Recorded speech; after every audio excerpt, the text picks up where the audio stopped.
नमस्कार विद्यार्थियों। हम शीत युद्ध के बारे में बात कर रहे थे कि किस तरीके से द्वितीय विश्व युद्ध के बाद दो महाशक्तियां उभर कर के सामने आती हैं और उनके मध्य आपस में तनावपूर्ण संबंधों की स्थिति डेवलप हो जाती है। हम शीत युद्ध के चरणों के बारे में बात कर रहे थे। आज हम शीत युद्ध के अगले चरण तृतीय चरण के बारे में बात करेंगे, जो कि 1953 से 1958 तक का काल माना जाता है। इस काल में अमेरिका और सोवियत संघ के नेतृत्व में परिवर्तन आया और यह आशा की जाने लगी कि अब शीत युद्ध की जो उष्णता है उसमें थोड़ा संबंधों में सुधार होगा। मार्च 1953 में स्टालिन की मृत्यु के बाद शीत युद्ध के इतिहास में एक नया मोड़ आने की आशा थी, क्योंकि स्टालिन की नीतियों को शीत युद्ध का बहुत बड़ा कारण माना जाता था। यद्यपि स्टालिन ने पश्चिमी राष्ट्रों से कूटनीतिक संबंध कायम रखे, लेकिन उनके साथ काम करना इतना आसान नहीं था और इस प्रकार से अमेरिका के नेतृत्व में भी परिवर्तन आया तथा शीत युद्ध के उन नायक राष्ट्रपति ट्रूमैन के स्थान पर जनरल आइजनहावर अमेरिका के राष्ट्रपति बने। इस काल की जो प्रमुख घटनाएं हैं वो है सोवियत संघ द्वारा आणविक परीक्षण। अगस्त 1953 में सोवियत संघ द्वारा प्रथम आणविक परीक्षण किया गया। इससे अमेरिका को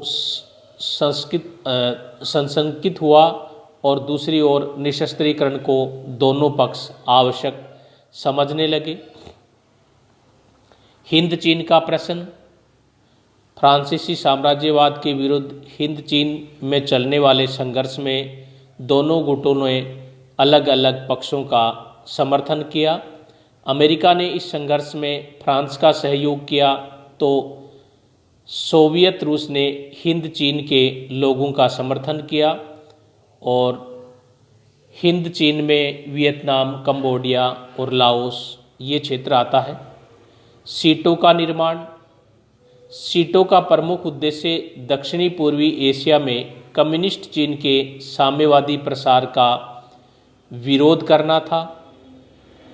1953 में चर्चिल ने संयुक्त राज्य अमेरिका के सामने यह प्रस्ताव रखा कि दक्षिणी पूर्वी एशिया के लिए एक संगठन का निर्माण किया जाए और 8 सितंबर 1954 को सीटो संधि पर हस्ताक्षर हुए।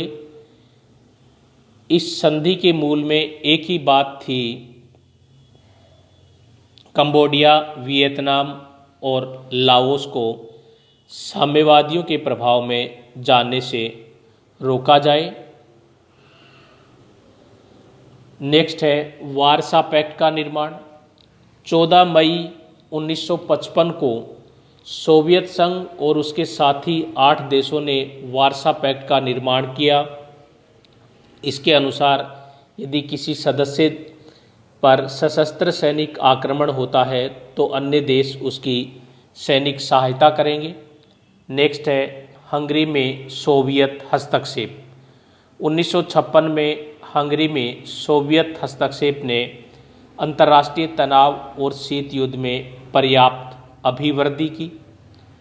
नेक्स्ट है आइजनहोवर सिद्धांत। जून 1957 में आइजनहोवर सिद्धांत की घोषणा की गई। यह अमेरिकी विदेश नीति में उग्रता का प्रतीक थी। इसमें कहा गया कि साम्यवादी गुलामी से घिरी जनता के स्वतंत्रता संघर्ष में अमेरिका सहायता करेगा। अमेरिकी सीनेट ने राष्ट्रपति को अधिकार दिया कि वह स्वविवेक से अमेरिकी सेना को मध्य पूर्व के किसी भी देश में साम्यवादी आक्रमण को रोकने के लिए भेज सकता है। इससे शीत युद्ध में उग्रता आ गई।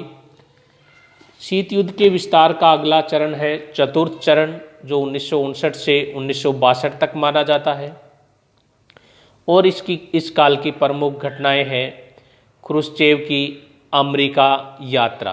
15 सितंबर से 28 सितंबर 1959 तक सोवियत प्रधानमंत्री ख्रुश्चेव ने अमेरिका की यात्रा की।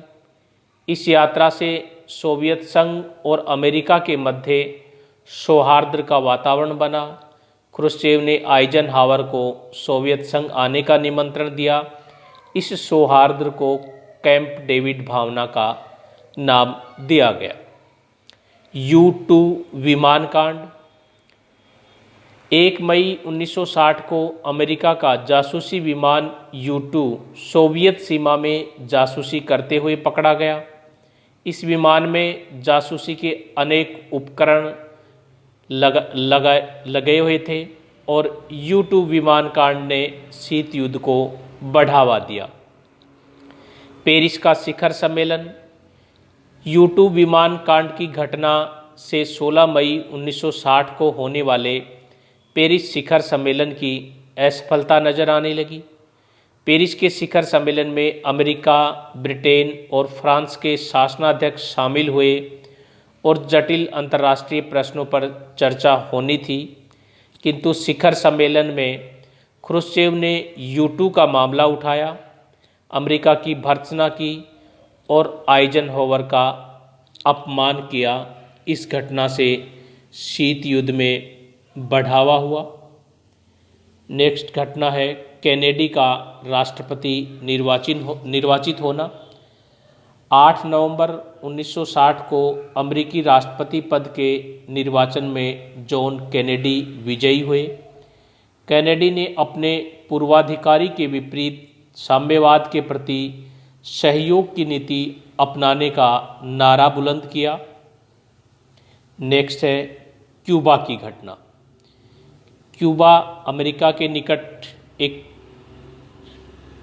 राष्ट्र है जहां 1958 में फिडेल कास्ट्रो के नेतृत्व में साम्यवादी शासन की स्थापना हुई। डॉक्टर कास्ट्रो ने सोवियत संघ के साथ घनिष्ठ संबंध बढ़ाने शुरू कर दिए। अमेरिका के लिए यह चिंता का विषय था कि उसकी सीमा पर साम्यवादी रूस का क्यूबा के माध्यम से प्रभाव बढ़ रहा है। कास्त्रो की सरकार को सोवियत संघ से बड़ी मात्रा में आर्थिक और सैनिक सहायता मिलने लगी। 1962 के आसपास तो सोवियत संघ ने क्यूबा में नए नए अड्डे कायम कर दिए। इससे संयुक्त राज्य अमेरिका की सुरक्षा को खतरा उत्पन्न हो गया। 22 अक्टूबर 1962 को कैनेडी ने क्यूबा में एक सैनिक अड्डे की स्थापना की। निंदा करते हुए क्यूबा की नाकेबंदी की घोषणा की, जिसका उद्देश्य अमेरिकी जहाज़ों द्वारा क्यूबा को घेर लेना था ताकि वहां सोवियत संघ से भेजी जाने वाली सामग्री नहीं पहुंच सके। कैनेडी का यह कदम सोवियत संघ के लिए एक स्पष्ट चुनौती थी कि या तो वह क्यूबा को सैनिक सहायता देना बंद करे अथवा युद्ध के लिए तैयार हो जाए। सोवियत प्रधानमंत्री ख्रुश्चेव ने इस समय दूरदर्शिता से काम लिया और क्यूबा से सोवियत संघ के सैनिक अड्डे को उठा लेना स्वीकार कर लिया। इससे एक विश्व का बड़ा संकट टल गया। धन्यवाद।